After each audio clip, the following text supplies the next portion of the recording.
अगर आप टीचर बनना चाहते हैं तो बिहार में जो है वो शिक्षकों की बड़ी पैमाने पे एक बार फिर से जो है वो वैकेंसी आने वाली है। नमस्ते, मैं हूँ नेहा भारती, +2 इंग्लिश टीचर कटिहार ज़िले में। तो कल ही पेपर में जो है बहुत ही प्रमुखता से एक आर्टिकल जो है वो छापा गया था बीपीएससी टीआरई 4 को लेकर, जिनमें बिहार के जो शिक्षा मंत्री हैं सुनील कुमार सर, उन्होंने बीपीएससी टीआरई 4 के बारे में बताया था काफ़ी डिटेल से। चलिए हम लोग उस अखबार के कटिंग को पढ़ते हैं और जानते हैं कि आखिर बीपीएससी टीआरई 4 कब आ रहा है। हालांकि इतना तो हम लोग श्योर हैं और शुरू से ये बात सामने भी आ रही है। न्यूज़ 18 के जो वरिष्ठ पत्रकार हैं रजनी सर, उन्होंने भी कई बार ट्वीट करके हमें जानकारी दी है कि टीआरई 4 भी जो है वो इसी साल आएगा। हालांकि अभी टीआरई 3 की ज्वाइनिंग होने में अभी कुछ समय और बाकी है। डेट बढ़ा दिया गया था 30 जून तक। उसके बाद जो है स्थिति क्लियर हो पाएगी कि किन शिक्षकों ने ज्वाइन किया है इस विद्यालय और किन्होंने नहीं किया है। उसके बाद रिक्ति की गणना की जाएगी, उसके बाद ही टीआरई 4 आएगा। तो एक अनुमानित महीना जो है वो हमारे शिक्षा मंत्री सर सुनील कुमार सर ने बताया है। तो चलिए देखते हैं कि उन्होंने आखिर बीपीएससी टीआरई 4 के बारे में क्या कहा है और कब तक जो है विद्यार्थी जो है वो उम्मीद लगाएं कि टीआरई 4 आने वाला है।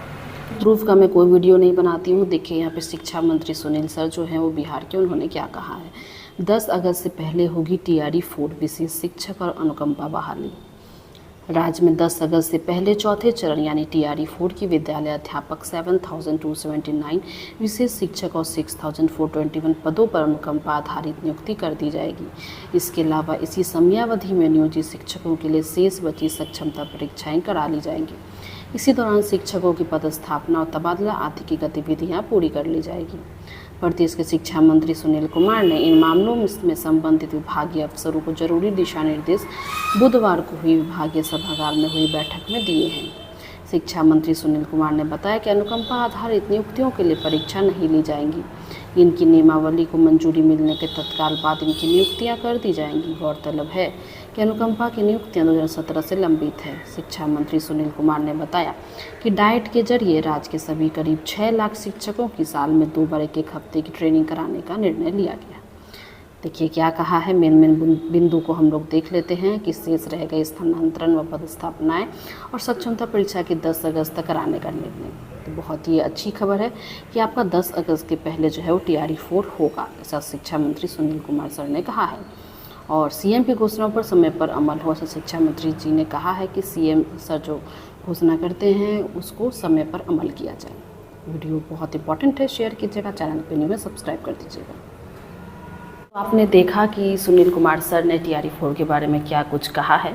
तो बहुत ही अच्छी खबर है उन अभ्यर्थियों के लिए जो कि बिहार में शिक्षक बनना चाहते हैं और काफ़ी मेहनत कर रहे हैं और मेहनत के बावजूद भी उनका टीआरई 3 में नहीं हुआ, तो उनके लिए बहुत ही अच्छा ये गोल्डन अपॉर्चुनिटी है। मुझे लगता है टीआरई 4 के बाद, ऐसा मेरा अनुमान है कि शायद कुछ डिले के बाद ही टीआरई 5 आए, क्योंकि टीआरई 1, टीआरई 2, टीआरई 3 और टीआरई 4 लगातार आए हैं। तो मुझे ऐसा लगता है कि टीआरई 5 में थोड़ा विलम्ब हो सकता है, ये मेरा मानना है।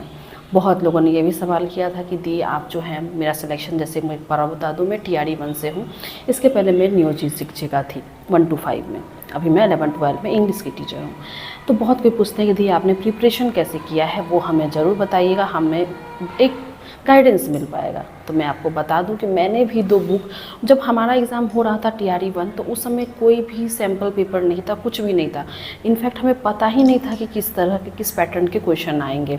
तो हमने जो भी उस समय बुक निकला था, तो एक बहुत पॉपुलर एक आईएएस ऑफिसर हैं, मैं नाम नहीं लेना चाहूँगी, मैं उन्हें बहुत सम्मान देती हूँ, तो मैंने उनका जो है बुक लिया था। मैंने 2 बुक परचेज़ किए थे। और मैं एक और चीज़ बता दूं, मैं पहले नियोजित में 1 to 5 में थी, पर मैंने बीपीएससी टीआरई 1 में सिर्फ और सिर्फ 11-12 का ही फॉर्म भरा था। मैं 1 to 5 का नहीं भरी थी। मैं चाहती थी कि अब मैं जाऊंगी तो 11-12 में जाऊंगी, 1 to 5 का मैं दोबारा से फॉर्म नहीं भरूंगी। तो मैंने 2 बुक परचेज़ किया था उसका। हालाँकि वो बुक मैंने कम ही फॉलो किया, थोड़ा बहुत ही मैं उससे पढ़ पाई, क्योंकि मैं स्कूल जाती थी। लेकिन मैं फिर यूट्यूब के माध्यम से अपना नोट्स बनाती थी। एक डायरी मैंने लिया था, इतनी मोटी सी डायरी, उसमें मैं पर डे जो भी पढ़ती थी, जो भी मुझे पॉइंट लाइव क्लासेस में करती थी या रिकॉर्डेड क्लास करती थी, जो भी मुझे इम्पॉर्टेंट उसमें लाइन लगते थे, मैं उसको नोट डाउन कर लेती थी।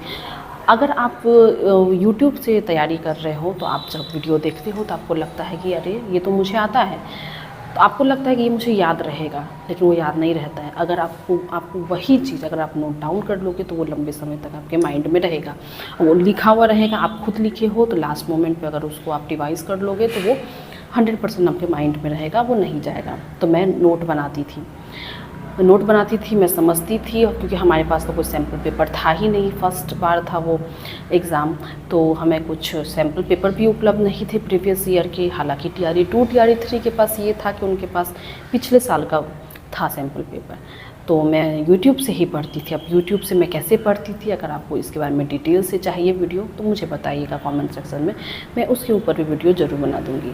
अब मैं आपको दिखाती हूँ कि मैंने अभी तक अपना क्वेश्चन जो है वो संभाल के रखा है। ये देख सकते हैं आप, ये मैं अभी तक अपना क्वेश्चन जो है संभाल के रखी हूँ। ये सामान्य अध्ययन वाला था, और ये लैंग्वेज, जैसा यहाँ पर आप देख लीजिए, यहाँ पे मैं अपना क्वेश्चन पेपर भी लेके आई हूँ। ये है आपका पहला पेपर 1 जो कि लैंग्वेज से था, और ये पेपर 2 जो कि general studies and English. General studies सबका रहेगा, और मैं इंग्लिश टीचर 11-12 के लिए फॉर्म भरी थी, तो मेरा यहाँ पे इंग्लिश है। तो मैं आपको बता दूँ कि ये जो पेपर 1 था ये क्वालिफाइंग था। TRE 1 की बात कर रही हूँ, TRE 1 की बात कर रही हूँ। TRE 2 में भी ऐसा ही था कि आप ये पेपर 1 पास करोगे तो ही पेपर 2 का कॉपी चेक होगा, लेकिन फिर बाद में उसे हटा दिया गया। लेकिन TRE 1 में आपका पेपर 2 भले कितना अच्छा ही गया हो, लेकिन पेपर 1 में अगर आप फेल कर जाते हो तो फिर आपका पेपर 2 चेक नहीं होगा। तो ये जो पेपर 1 था लैंग्वेज, ये सबके लिए था। क्वेश्चन इसका बहुत ही अच्छा था। मैं बता दूँ फुल मार्क्स इसका 100 था एंड 2 घंटे का समय था, और पेपर 2 जो कि सब्जेक्ट बेस्ड था उसका फुल मार्क्स था 120 एंड इसके भी 2 घंटे थे। तो एक दिन में ही पेपर हुआ था। तो इसका अगर आप बोलोगे कि मैम क्वेश्चन दिखा देने के लिए, तो मैं दिखा दूँगी। बहुत अच्छा क्वेश्चन था, मतलब बहुत अच्छे मार्क्स आए थे इसमें। और ये जनरल स्टडीज़ एंड इंग्लिश मेरा था। जनरल स्टडीज़ मेरा उतना अच्छा नहीं गया था क्योंकि मेरा GK शुरू से अच्छा नहीं है। इंग्लिश फिर अच्छा गया था, तो अच्छे मार्क्स आए थे। एंड उस समय इंग्लिश में जो है वो सीट ज़्यादा थी एंड स्टूडेंट्स कम थे, क्योंकि एस्टेट 2019 के बाद ये पहला एग्ज़ाम था, एंड एस्टेट 2019 में डोमिसाइल था, तो अदर स्टेट के जो लोग हैं वो नहीं भरे थे, सिर्फ बिहार के भरे थे। तो इसीलिए क्या हो गया, कैंडिडेट कम हो गए एंड सीटें ज़्यादा हो गई। तो ये क्वेश्चन मैं अभी तक संभाल के रखी हूँ। अगर आपको कोई डाउट है, प्रिपरेशन के बारे में डिटेल से वीडियो चाहिए, कैसे तैयारी करें, कमेंट कीजिएगा, मैं ज़रूर उसको बनाऊँगी। मिलते हैं अगले वीडियो में। नमस्ते।